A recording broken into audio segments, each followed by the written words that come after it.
மறுபடியும் ஒரு India Bix website question logical ட்ரிசிங் லெட்டர் சீரீஸில் 4 டேர்ம் இருக்குது, ஒரு டேர்ம் கண்டுபிடிக்கணும் கேப்பில். நம்ம இருக்கிற டேர்ம் இஎல்எஃப்ஏ ஜிஎல்ஹெச்ஏ ஐஎல்ஜேஏ டேஷ் எம்எல்என்ஏ. இதில் எல்லா டேர்ம்லேயும் ஃபிக்ஸடாக இருக்கிறது நம்ம பார்த்த உடனே தெரிகிறது. செகண்ட் ப்ளேஸில் எல்லும் ஃபோர்த் ப்ளேஸில் ஏயும் இருக்குது. அது தவிர உள்ள ரிமைனிங் லெட்டர்ஸை நம்ம ரீட் பண்ணி பார்த்தோம்னா நமக்கு ஒரு ஐடியா கிடைக்கிது. என்ன ஐடியானா, ஃபஸ்ட்டு டேர்மில் இஎஃப், அடுத்ததில் ஜிஹெச், அடுத்தது ஐஜே, அடுத்தது ஆட்டோமேட்டிக்காக நம்ம அல்ஃபபெட்டிக்கலாக சொல்கிற ஆர்டரில் வருது. ஸோ கேஎல் வந்திருக்கும். கேஎல் அடுத்து எம்என் இருக்குது. ஸோ லாஸ்ட் டேர்மில் எம்என் இருக்குது. நம்ம ஃபில் பண்ண போகிறது கேஎல் ஃபில் பண்ணுவோம். எல்லும் ஏயும் ஆல்ரெடி செகண்ட் ஃபோர்த் ப்ளேஸில் இருக்கும். ஸோ கேஎல்எல்ஏ இதுதான் வந்து answer, which is option D. So first third ப்ளேஸில் அல்ஃபபெட்டிக்கல் ஆர்டரில் ஈயில் ஸ்டார்ட் பண்ணி வரிசையாக லெட்டர்ஸ் வருது.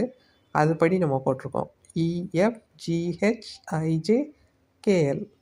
ஃபஸ்ட்டும் தேர்டும் கேஎல்னா செகண்ட் ப்ளேஸும் ஃபோர்த் ப்ளேஸும் ஆல்ரெடி எல்லாத்துலேயும் காமனாக ஃபிக்ஸ்டாக ஒரே சேஞ்ச் ஆகாத கான்ஸ்டன்ட் டேர்ம்ஸாக எல்லும் ஏயும் செகண்ட் ப்ளேஸ்லேயும் ஃபோர்த் ப்ளேஸ்லேயும் இருக்குது. ஸோ கேஎல்எல்ஏ தான் வந்து ஃபைனல் ஆன்சர்.